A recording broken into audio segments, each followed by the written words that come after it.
যে কোনো অকেশনে বানিয়ে নিতে পারো এই সেরসেবাইটা। তো তার জন্য যা যা লাগবে সব কিছুই গুছিয়ে নিয়েছি আমি।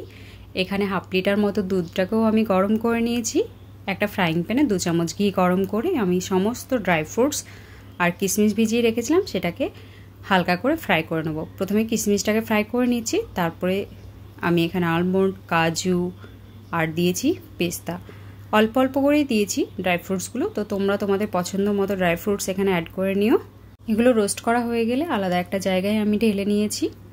তারপরে ওই ফ্রাইং প্যানেই আমি আরও 1 চামচ মতো ঘি অ্যাড করে দিয়ে 1 কাপ মতো সেবাই নিয়ে নিয়েছি। আমি সেটাকে এবার রোস্ট করে নেব। তো সেবাইটা গোল্ডেন কালার হওয়া পর্যন্ত এভাবে নাড়তে থাকবো। গ্যাসের ফ্লেমটা একদমই লো আছে। আর এখানে আমি 1 কাপ দুধের মধ্যে 2 চামচ মতো কাস্টার্ড পাউডার গুলে নিয়েছি। দেখো একদম গোল্ডেন কালার হয়ে গিয়েছে সেবাইটা। এবার পরিমাণ মতো দুধ অ্যাড করে দেব। প্রথমেই সব দুধটা দিয়ে দেব না, কিছুটা পরিমাণ দুধ দেওয়ার পরে এটা যতক্ষণ ফুটতে থাকবে, ফুটে ফুটে যখন গাঢ় হয়ে আসবে তখন আবার অর্ধেকটা দুধ দেব। আর এখানে যে কাস্টার্ড পাউডারটা গুলে রেখেছিলাম দুধের সাথে আমি সেটাকেই অ্যাড করে দিচ্ছি।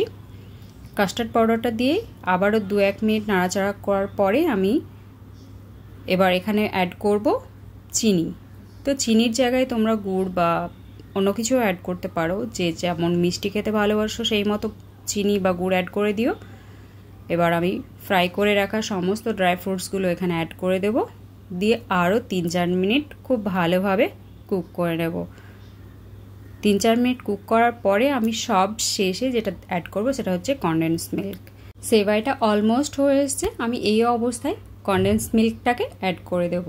এটা অ্যাড করে দেওয়ার পরে আমি আরও 3-4 মিনিট কুক করে নেব। এই অবস্থাতে যদি মনে হয় যে দুধের পরিমাণটা কমে গিয়েছে আর একটু দুধ লাগবে, তো তোমরা এখানে দুধটাকে অ্যাড করতে পারো। দুধটা অ্যাড করে দিয়ে একদম যেরকম থিকনেস চাও সেই রকম থিকনেস বানিয়ে নেবে। খুব সুন্দরভাবে দেখো ফুটে গিয়েছে। অলমোস্ট সেবাই ডান। এবার খুব সুন্দর করে গার্নিশিং করে নেব। তারপরে গরম গরম বা ঠান্ডা ঠান্ডা দুটোই ভালো লাগে খেতে সেবাই। চলো ভালো থেকো সবাই, পরিবারের সবাইকে ভালো রেখো, আর সবাইকে ঈদের অনেক অনেক শুভেচ্ছা রইল।